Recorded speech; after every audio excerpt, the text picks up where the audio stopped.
Oh, done it again. Ah, that's better. Excellent. Tremendous. Hello there. Well, I've just tried ringing my wife in England to say happy birthday to her, but I couldn't get through, so I just thought I'd make this short video before I try again, as we're on a lunch break here in Gothenburg, Sweden at SVT, the television station. As you can see, that is the docks behind me, covering the kind of technological area of away from the centre of the city, and this will probably be of no interest to the majority of people watching this. To be honest, it's me just basically, I think better when I talk out loud. So I thought rather than looking daft outside, I talk out loud while walking around making a Facebook Live, because I'm just going to work through in my head what I'm going to film on Saturday, because we're filming 4 episodes of Television Without Frontiers here at SVT in Sweden. It's funded by the Danish Arts Council, and it's being made by the Public Art Agency in Sweden. It's been put together by the performance artist in Sweden, Andreas Ejigson, and it's called Television Without Frontiers. There was a thing called Euricon, EURICON, Euricon Television Without Frontiers project in the 80s, I think. The idea was to make an international television station that broadcast in kind of all languages and all subtitles and all this, that, the other. It never really got off the ground. This is kind of a nod to that, and there's going to be 4 episodes. They're being filmed as an art project, but they're going to be, it's intended to be distributed around the world. So whether that's in weeks, months or years to come, they will eventually be shown worldwide, and I will be in all 4 episodes. Episodes 1, 2 and 4, I will be in the audience. Episode 3, I will be hypnotising people on stage. Now, the reason I'll be in the audience for episode 1, 2 and 4 is a nod to my media prankster past, where in the 90s I was Britain's biggest media prankster, appearing on different television shows with different names, fabricated stories and hoaxes, and fun, bizarre, crazy stuff. So that's why I'm in the audience for them. It's to see people notice the subliminal throwback to my media prankster days. And then episode 3, and each of these episodes is about 15 minutes long. Episode 3, I've got a time slot of around 7.5 to 8 minutes to hypnotise 6 people on stage in the chat show kind of studio environment on my Facebook wall, facebook.com/Alex the Hypnotist. If you look down that wall, you'll see I posted a video yesterday of what the studio looks like. There is a giant inflatable turtle that is decorated like the television test card that will be inflated with helium and start to float up in the air. There will be a live goat, a live rooster and other animals walking across the studio for no apparent reason, except it will make sense when it all comes together, but I can't give everything away. You've got to wait till the actual project is released, as it were. And then I've got to do stuff with people who are hypnotised in a manner that has, shall we say, hidden socio-political meanings, because this Euricon was about uniting the world through television. And obviously, as we know, the media can sometimes lie and distort things, brainwash people and such. So this is about bringing people together. That's why there's 6 different nationalities, different languages in this. There's French, Swedish, Polish, English, Arabic, and I've had a mental brain block on the other, but 6 different languages, and there's actual interpreters in booths, and as it's being done live, they will be interpreting into all the different languages, so that this thing will have all languages involved in it with subtitles. It's about this Euricon thing. Google Euricon Television Without Frontiers project, and you'll see what this is inspired by. Yeah, so what am I going to do in my 7.5 minute slot? Hypnotist, you will know that if you're given an audience of just 30 people thereabouts, which is roughly what I'm going to have, between 30 to 40 people, and more importantly, these people do not know that they are going to be seeing a hypnotist, no prior advertising. They're coming along to see a television performance art project be filmed. They have no idea that they are going to be hypnotized. They have no idea that there's going to be a hypnotist. They have no idea that some of them may take part in this project.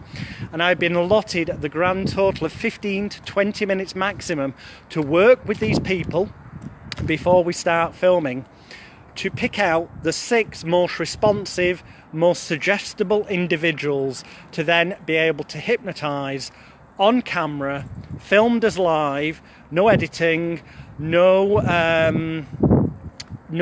retakes. It's got to be done as though it's a live performance and filmed as is. So it's make or break, but your neck on the line time, Royal, as it were. I've got to get 6 people. If you believe the rubbish of reading books, then only about 10% of people are natural somnambulists, which would mean from about 40 people maximum, only 4 of them should make wonderful stage hypnosis subjects, which is a bit of an issue given that I need at least 6. But that is where I'm going to put my neck on the line because, well, frankly, I feel confident I'll get an awful lot more than that. Hopefully they're not famous last words.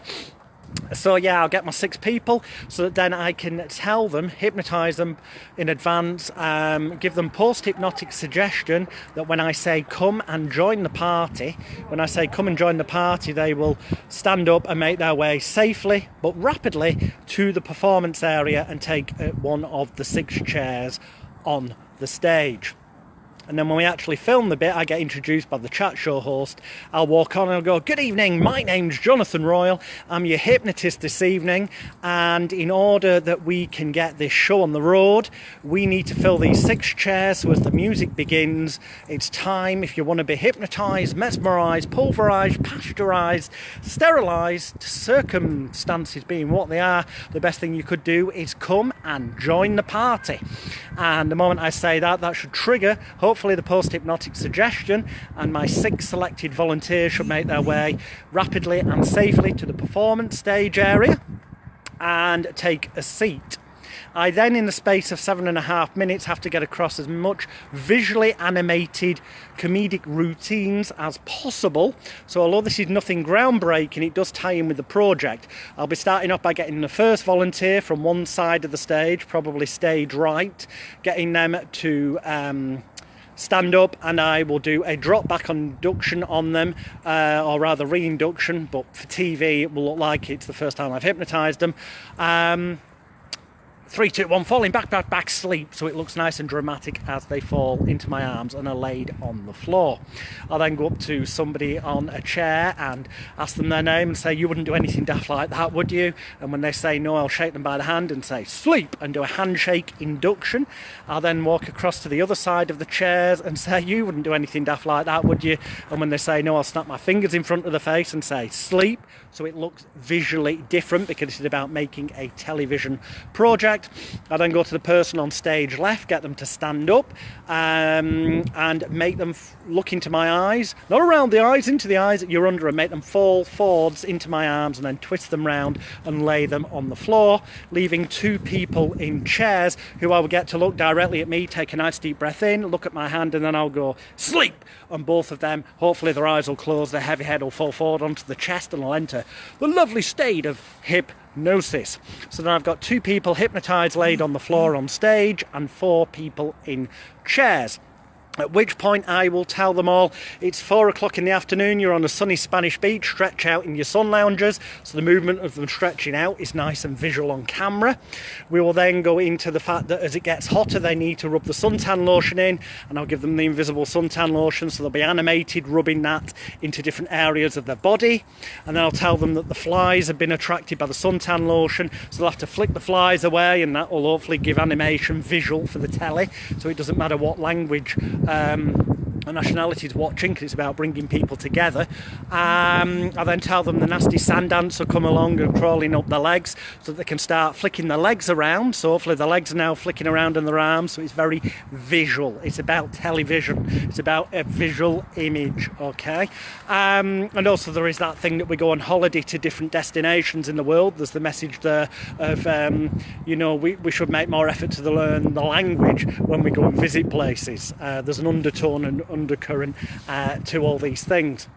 Having done that, I will then of course get them to eat their invisible ice creams and have it running down the hand, and have to lick it off the hand, and then the flies will be attracted back again. They may even have a nice extremely strong drink of invisible alcohol drinking from the glasses, which is nice and visual, before I tell them all to sleep.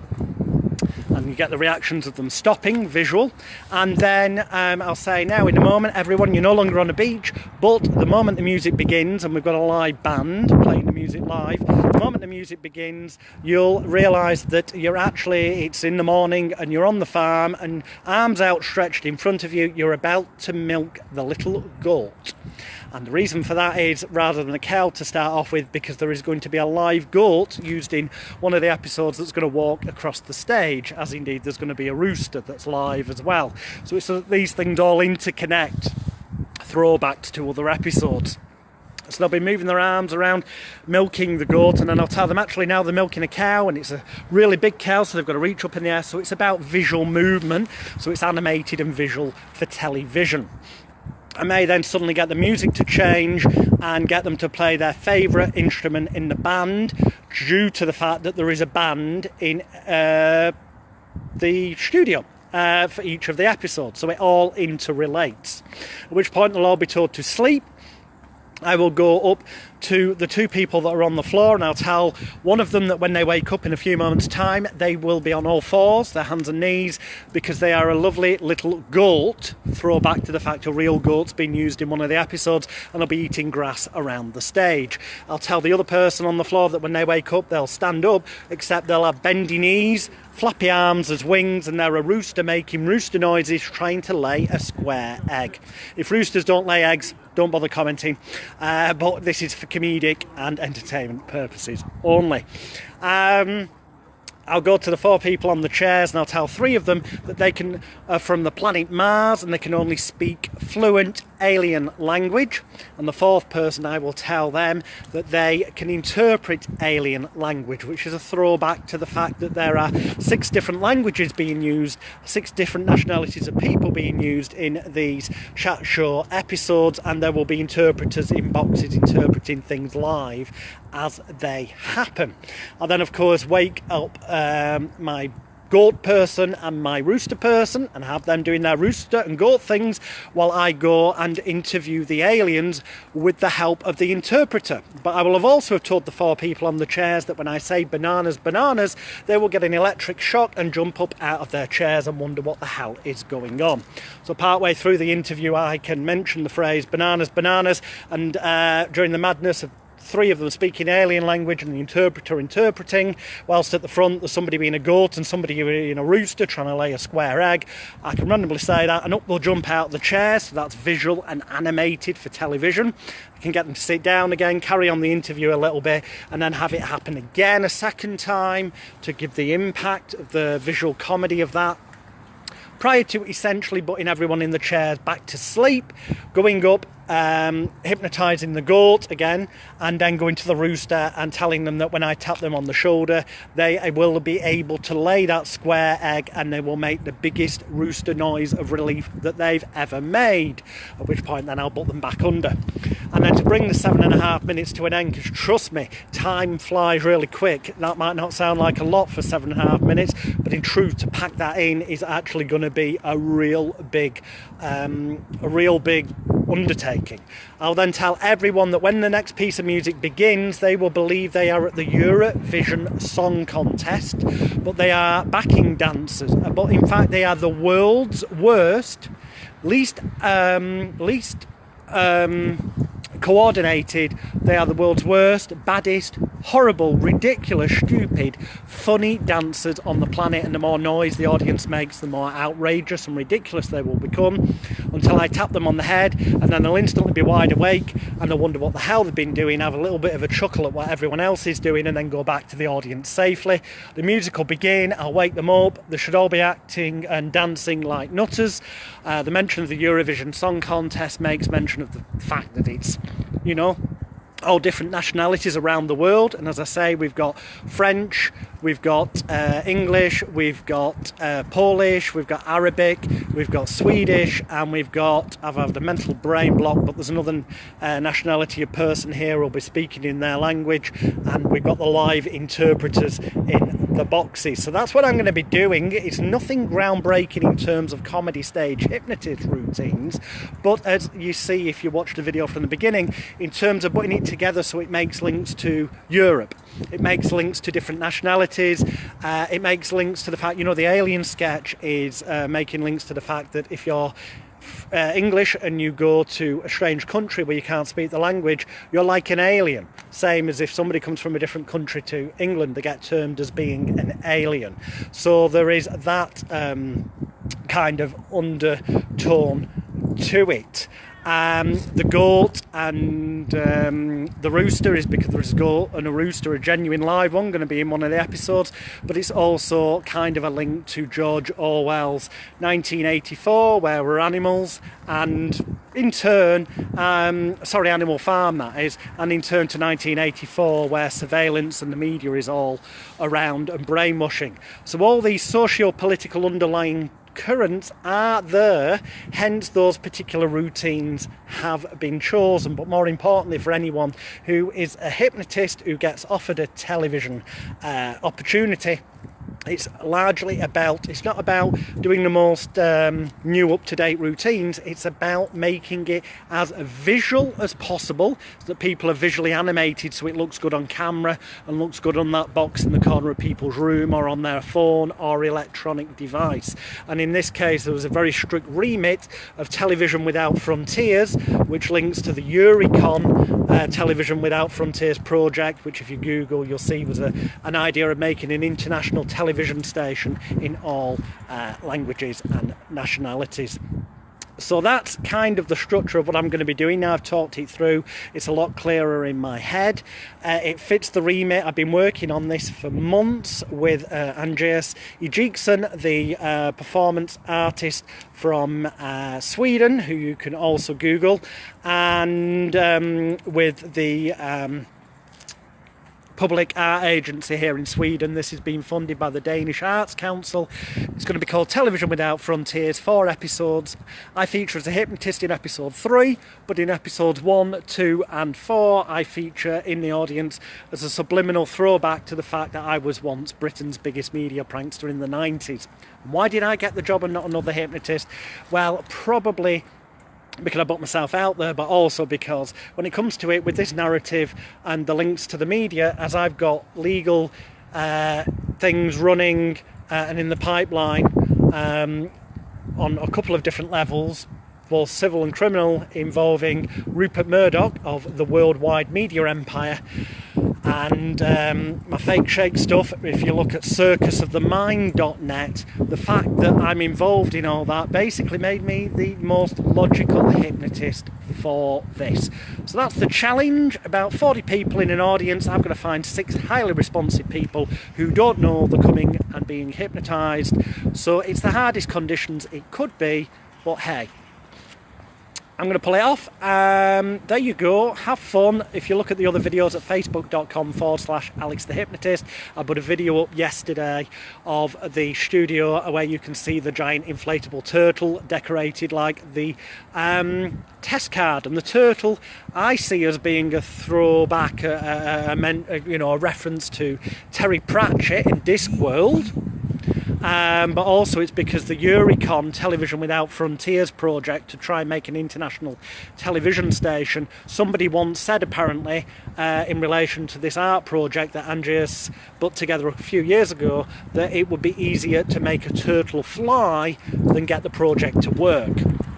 So as a nod to that, he's got a giant inflatable turtle that's going to be filled with helium and rise up into the air during this, along with a live rooster and a live goat, hence I'm making somebody a goat and somebody a rooster in my routine, along with interpreters and 6 different nationalities and languages of people, which is why I'm doing the alien interpretation sketch, because it's a throwback to that as well. And of course the dancing as backing dancers at the Eurovision Song Contest is a link to Europe and uniting the world and different nationalities. So it's a very strict remit I was given. That's what I put together, that's what I'm going to do, or at least attempt to do within 7.5 minutes, so that they don't have to edit anything out. Yeah, indeed, take care. We're on a lunch break. I'm going to go and try and ring my wife again to wish her happy birthday. Bye for now.